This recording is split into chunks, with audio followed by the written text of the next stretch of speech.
নিজেদের সেনাবাহিনীর উপর নিজেরাই হামলা চালাচ্ছে, এটাই এখন বাস্তব ইসরায়েলে। পশ্চিম তীরে এবার ইসরায়েলি বসতি স্থাপনকারীরাই আগুন দিয়েছে আইডিএফের সামরিক ঘাঁটিতে। এই ঘটনা শুধু অভ্যন্তরীণ সংঘাত নয়, বরং তা ইসরায়েলি সমাজের গভীর সংকটের ইঙ্গিত দিচ্ছে। ঘটনা ঘটেছে শুক্রবার রাতে রামাল্লার কাছে কাফির মালিক এলাকায়। সেখানে ফিলিস্তিনিদের ওপর হামলা চালাতে গিয়েছিল একদল উগ্র ইহুদি বসতি স্থাপনকারী। তাদের থামাতে আসে আইডিএফ ইসরায়েলি সেনাবাহিনী, কিন্তু অবাক করার মতো ঘটনা ঘটে এরপর। সেনাদের দিকেই তেড়ে আসে উত্তেজিত জনতা।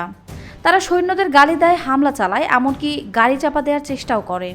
এই হামলায় শুধু সেনাদের গাড়ি বা ক্যাম্প নয়, পুড়িয়ে ফেলা হয় মিলিয়ন শেকেল মূল্যের নিরাপত্তা সরঞ্জাম। জ্বলন্ত ক্যাম্পে দেখা যায় এক ভয়াবহ বার্তা, গুলির প্রতিশোধ, বেদুশিয়ানের পক্ষ থেকে শুভেচ্ছা।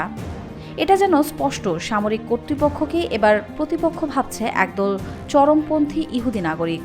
আইডিএফ জানিয়েছে এই হামলা রামমাল্লা ও বিন্যামিন অঞ্চলের নিরাপত্তা ব্যবস্থা প্রায় ভেঙে দিয়েছে। তবে শুধু হামলা নয়, 6 জন ইসরায়েলিকে গ্রেফতারও করা হয়েছে এই ঘটনায়। প্রধানমন্ত্রী নেতানিয়াহু জানিয়েছেন এই ঘটনা ইসরায়েলি সমাজকে ছোট করছে।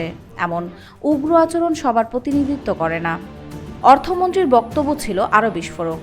ইহুদি নাগরিকদের লক্ষ্য করে গুলি ছোড়া গ্রহণযোগ্য নয়। তবে আইডিএফ দাবি করেছে তারা শুধু ফাঁকা গুলি ছুড়েছে পরিস্থিতি নিয়ন্ত্রণে আনতে। বিশ্লেষকরা বলছেন এই ধরনের অভ্যন্তরীণ সহিংসতা ইসরায়েলের রাজনৈতিক দ্বিধা এবং সমাজের বিভক্তি আরও গভীর করে তুলছে। আন্তর্জাতিক আইনে পশ্চিম তীর ও পূর্ব জেরুজালেমে বসতি স্থাপন অবৈধ। তবুও নেতানিয়াহু সরকার সম্প্রতি ঘোষণা দিয়েছেন আরও 22টি নতুন বসতি গড়ে তুলবেন তারা। কিন্তু প্রশ্ন এখন, নিজেদের সেনাবাহিনীকে আক্রমণ করে কি প্রমাণ করতে চাইছে বসতি স্থাপনকারীরা? ইরানের সঙ্গে সংঘর্ষ, গাজায় চলমান যুদ্ধ, আর এবার নিজেদের ভেতরেই সংঘাত।